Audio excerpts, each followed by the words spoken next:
Dawn. I'm an anthropologist who's been studying QS for a little while now.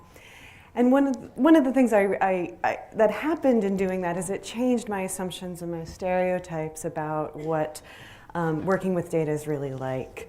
So with apologies to Anne, the assumption that I started out with was that data is this thing that comes in raw, right?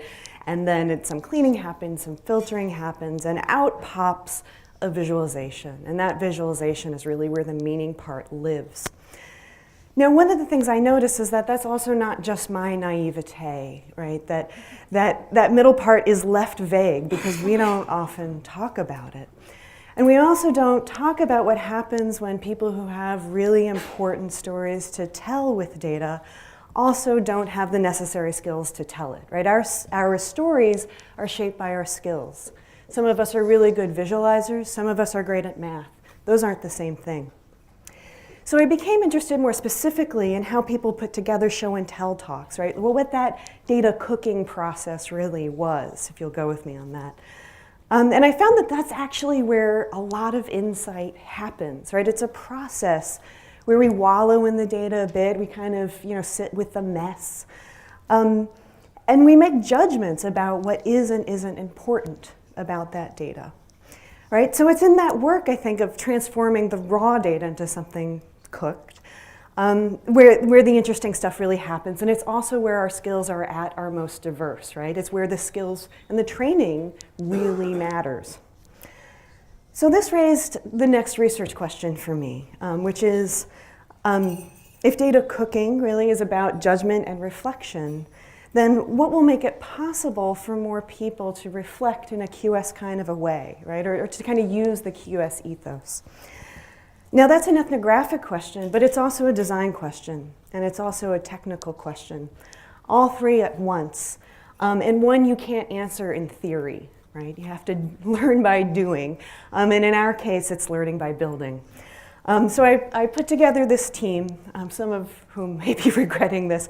And we're all interested in finding this out in our own way. So what we're building, we're calling data sense. And it's a way for us to throw out some ideas, right? So one is maybe visualization is the thing where you do the filtering, right? That's the place where you might grab your highs in your data rather than writing a script, right? Where else would that go? The second is that, time isn't universal, right? So how do we handle that? My work week is going to be really different from yours. I work a 4-day week. My spring is going to be different from yours if I'm at a university or in a business, right?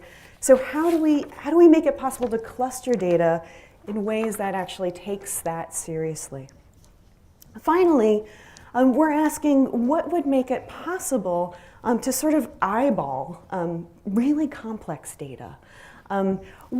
What happens so that we don't flatten the complexity of data, but also make it legible in some way, right? A kind of a scaffold that if we sort of squint hard enough, maybe the right question starts to emerge, right? Without telling us what you should think about your data. So I want to end by telling you a story about my favorite moment in the development of data sense. We were debating about what to call this button here. And in this view, the data's already been thresholded according to, it's already been quartiled, I'll put it that way. And Sangeeta, who's our data person, really didn't like this button being called threshold, right? And so that button would turn on and off the coloring, right? So she tried to explain to Pete, our designer, what a threshold was, right? She was saying a threshold is a number, right? Above 6, below 6, 6 is the threshold. And this is just adding color. So we should be accurate about that.